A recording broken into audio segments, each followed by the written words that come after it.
Hey guys, welcome back. BDCKR here, and we're back with our weekly recap of all things Injustice.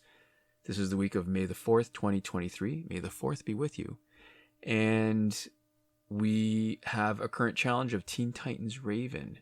It's a 1-week repeat. Required characters are Killer Frost, Scorpion, and Hawkgirl, who are, all challenge golds, except Killer Frost just happens to be available in a power credit pack this week.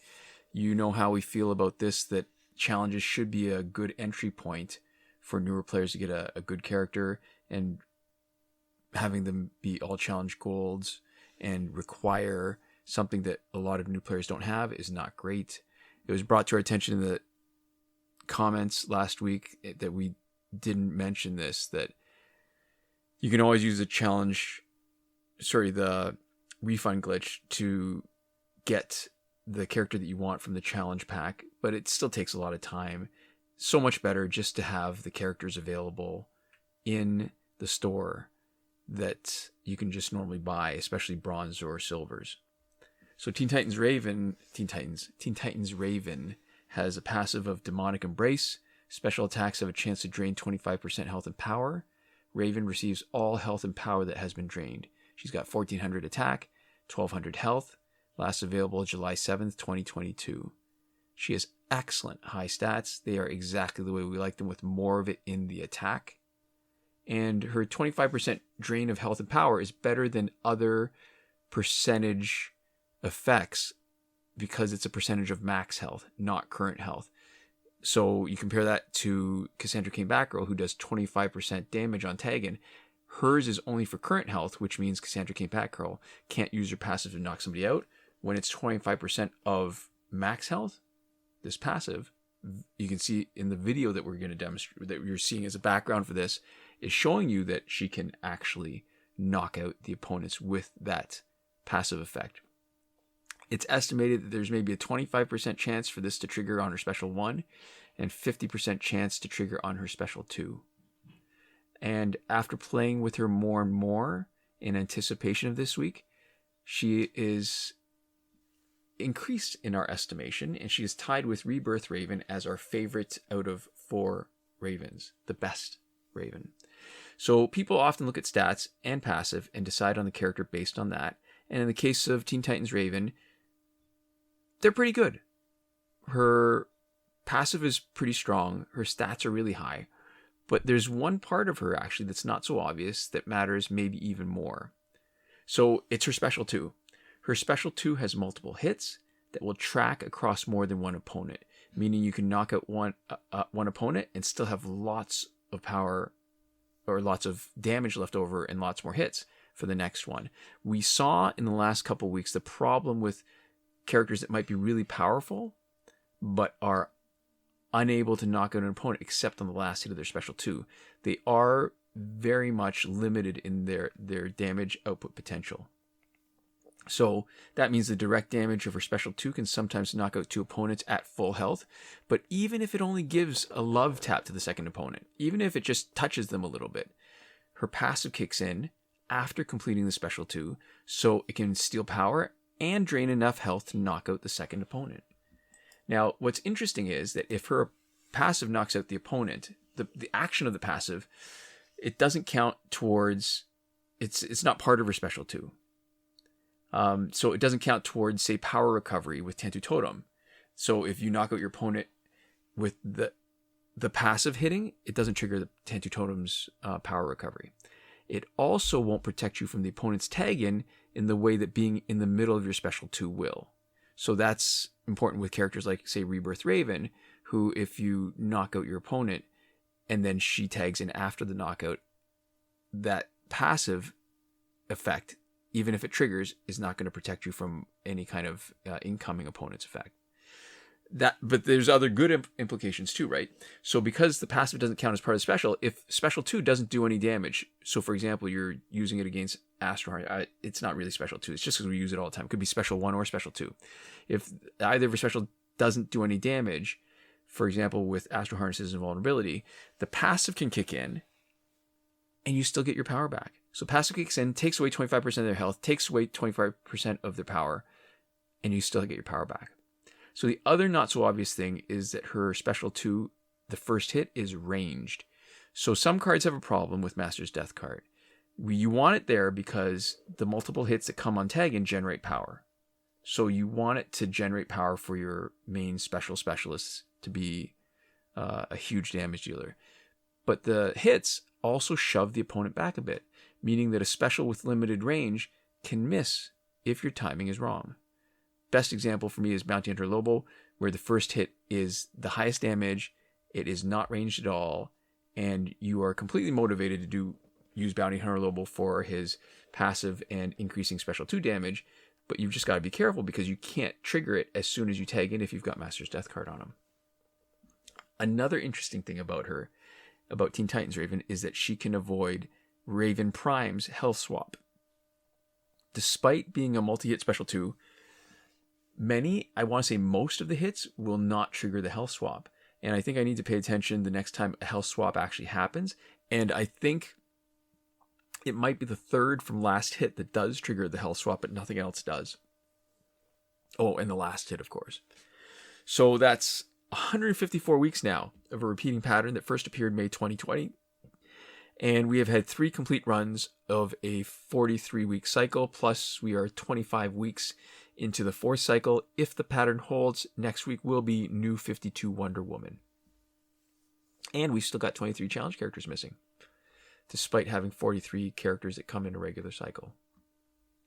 This week's multiplayer reward is Scarecrow's Mask, which becomes Scarecrow's Ventilator Mask. When maxed out, there's a 40% chance that block specials damage is reflected back at the opponent.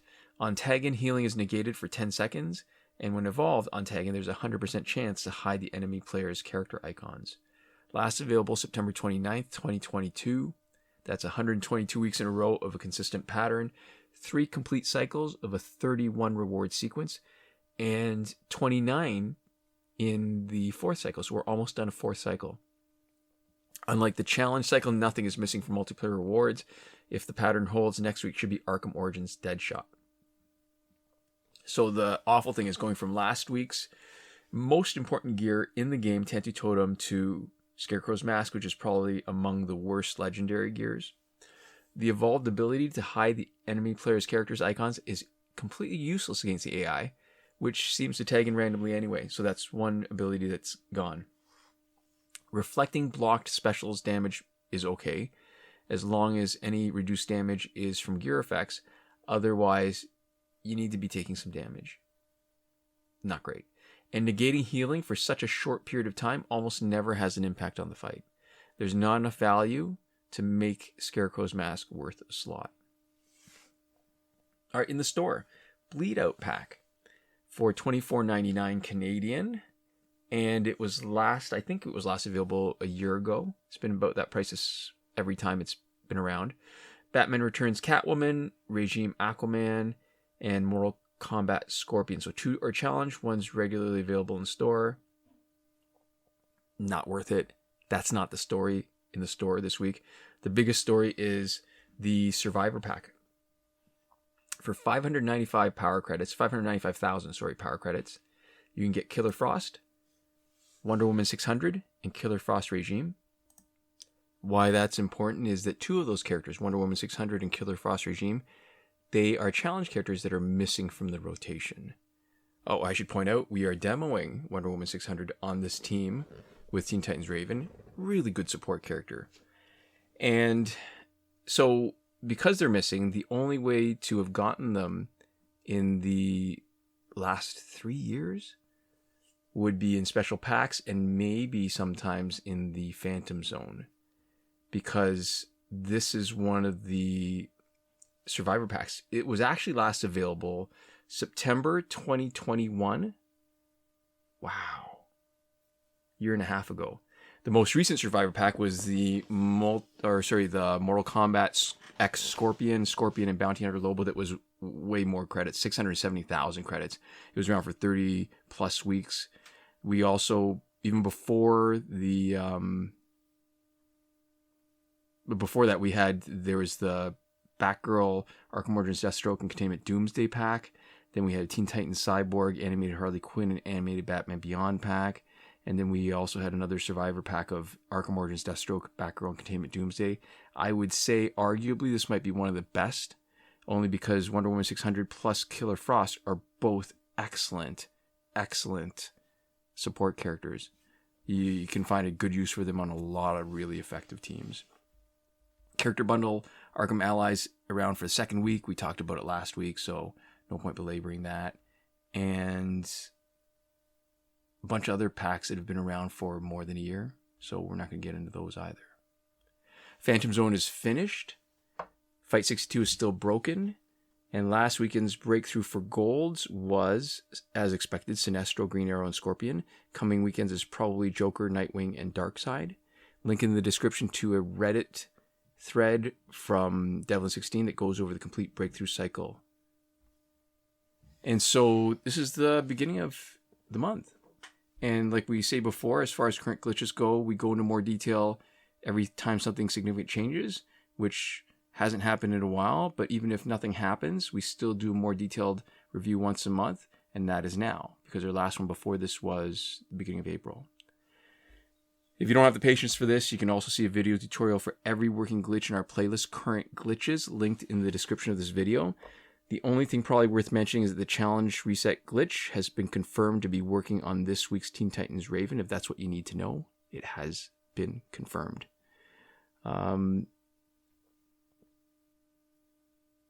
Oh, and the current glitches, it's the top right corner of this video too, and the description. So we usually like to start with the significant not working glitches, which are things that used to work at some point, or glitches that people ask about a lot. There's no working glitch for power credits. At least there's no one that we're willing to endorse. We talk about this in more detail in previous season 6, episode 9 of the P and C and Q and A and T. P and Q and C and A and T. The main reason is that there was something, the reason why we have that qualifier saying nothing we're willing to endorse is that there was a glitch that required having two devices simultaneously logged into one account. Too dangerous. The danger is that you're going to get some account bleeding, account suspension. Totally not worth it.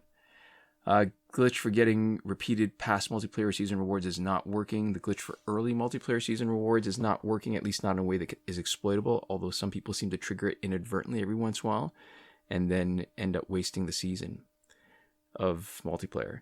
There's no glitch to get through Phantom Zone quickly when it's around, which it's not this week, but it's coming back next week. And the glitch that used to let you get free energy without watching the video, also not working. So working glitches. The spoiler, I guess, was that the challenge reset method is working. For a while there it wasn't, but the Google Play incompatibility with Injustice has been fixed a few weeks ago. And it works on the current Teen Titans challenge. And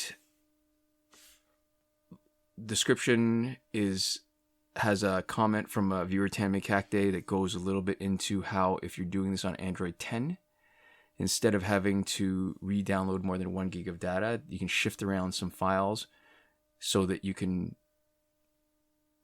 do the glitch without do the challenge reset without having to waste your data if you're on a plan. And the breakthrough glitch to let you play repeatedly still working. The airplane mode / refund glitch is still working. Mentioned earlier, that could be a way to get the challenge characters. It's still pretty tedious because the likelihood of you getting Killer Frost is still pretty low. And getting 3 of them, I guess, makes it a little bit easier, but you're still going to be doing that a bunch, and you still need 150,000 credits to start on it. And it's good for packs with random drops and last laugh tickets. When this Phantom Zone around, it did not work for us in Android in the Phantom Zone. Time shifting still works in Android for unlimited Survivor Plane energy recharges. Remember, really important, bring your cooldown clock back to normal before you reconnect to the internet. So before you're finished doing everything, because if you don't, that is a very common reason for why people do not have the challenge or other events like the Phantom Zone show up when they're supposed to, when it's showing up for everybody else. And the one sort of, it's not a working glitch, but it's not a not working glitch either. is the promotion glitch, which used to let you promote characters that were still locked in your store that you couldn't do directly with credits. Reason why it's in that limbo is because the conditions were very specific, and the conditions have not been around for a few years since update 2.14. So it hasn't failed us yet. Once when the conditions were right, and we will remove it from that list when the conditions are right and it fails us for the first time. And that's it for this week. So a big thank you to our patrons on Patreon. That's Korey Ashcraft, supporting us on the Last Word tier. Alexis M, supporting us on the Your Message Here tier. Michael Devries, Irvin Ruiz, Hoshi127, and Drew Chapman, who are supporting us on the credited level.